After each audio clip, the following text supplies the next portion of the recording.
Hi everyone, Irit here. Welcome to another video. Today's featured color is Ultramarine blue, one of my favorites, but I have to say that the blues are giving me the blues. I don't know.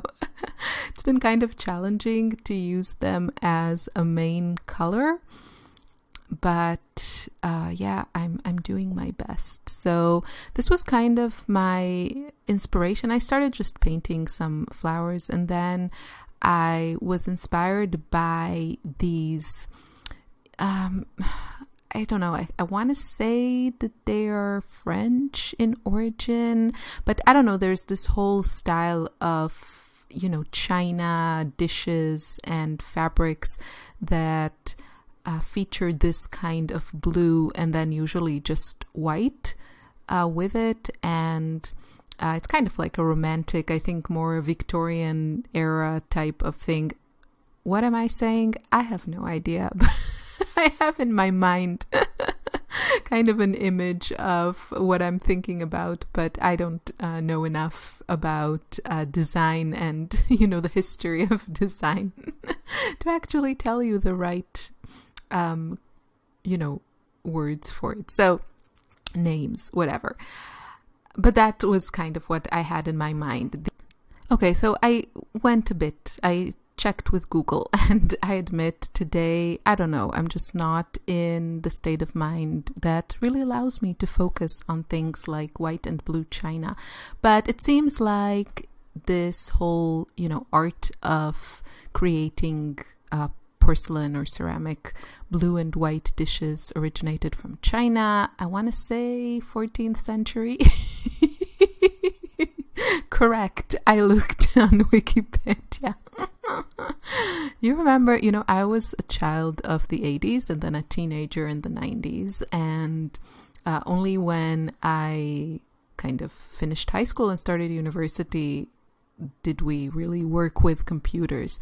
But as I was in school, especially like elementary school and junior high, we had a thing called encyclopedia where and I remember in Israel I had the children's encyclopedia, which was called Aviv, which is the Hebrew word for spring, and I opened a book and searched for things. So many things now seem to be so different, and if you are from my generation and you grew up without the internet and social media, and you've seen, like, we had vinyl records. My mom played Léonard Cohen and Elvis records, and then we switched to cassettes, and I remember buying cassettes, and then the CDs came, and who knows anything about these things now except people that went back to vinyl because it's cool and vintage.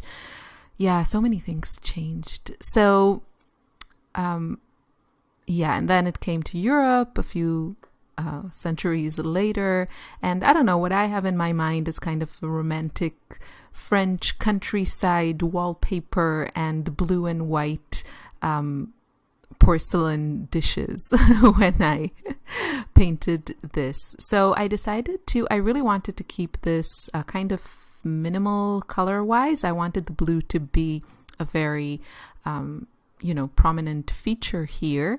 And I decided to pair it with the yellow brilliant color in my palette. I don't know how to pronounce it, but I have a video kind of featuring that color in the beginning of the series here. You can see it's basically, the formulation is an orange pigment with white, and the result is this peachy color. And I thought it would be an interesting combo. And hopefully later in the video you can see kind of the swatches of mixing these two together. I wanted something, I could have gone with like a gray, but it's very easy to get gray from mixing these two, and I knew that, and I thought that would be a really interesting feature of the combo, but still with this peachy color I get a little bit of warmth. So I just think the mixes are interesting, and yeah, using this peach kind of allows me to bring a bit more warmth and a little bit more contrast to this. Although I also think just keeping it blue and gray would have been an interesting choice. So obviously this is very, on the right side, this is very abstract and loose. And then on the left side, I decided to paint this vase. I don't know, all kinds of weird things are happening in my blue pages of my journal. After that, I will be moving on to turquoise. And honestly, I also don't know what I'm going to do. Maybe I'm going to try and paint some I don't know, maybe like a beach scene or something like that, because I'm not sure I'm loving flowers that have these colors as their main colors. And I do want to challenge myself and use them more and not just as an accent color to my mostly pinkish, peachy, violet paintings. You know, I mostly paint, like the main colors of my paintings tend to be pinks and peach and cobalt violet, and then the blues and the teals and the greens are mostly accent colors. But I think a part of the challenge for me in this journal is to kind of try and push the envelope and explore these colors and maybe explore some new themes and some new materials and not just do the same thing over and over. I mean, some days that is really fun and I'm all for it. I really feel like if you feel, you know, there's a lot to be said about taking risk and trying different things in your art, and I'm for that, but I still feel that there is also a place of kind of repeating what you enjoy, what is easy for you, and, you know, sometimes we need that. Some days we don't want just questions that, or experiments that, you know, fail a lot of the time. Some days we just want to make something pretty that feels comfortable and feels good, and I don't see anything wrong with that. I don't think that, especially if you paint daily, I think it's important also to reinforce the positive things and that confidence, and doing that will allow you to take risks in those days where you're just feeling up to it. So yeah, that was the pep talk of the day. Oh, I also forgot to say, I should have started with this. I wanted to say a big, big thank you to all of you who wrote and commented on my post the other day talking about negativity online. I don't know, I'm kind of percolating with this topic. I'm really not sure what I think is the best way or the right way to deal with online negativity and people that feel it's okay to watch a free video and just write something kind of mean. I also want to let you know it really doesn't affect me. What affects me is that this kind of behavior is okay nowadays, or it goes without consequences. And, you know, I mean, we are here at the like very, very tip of a comfortable tip of the iceberg, because, you know, I'm an art channel and I don't deal with really controversial topics.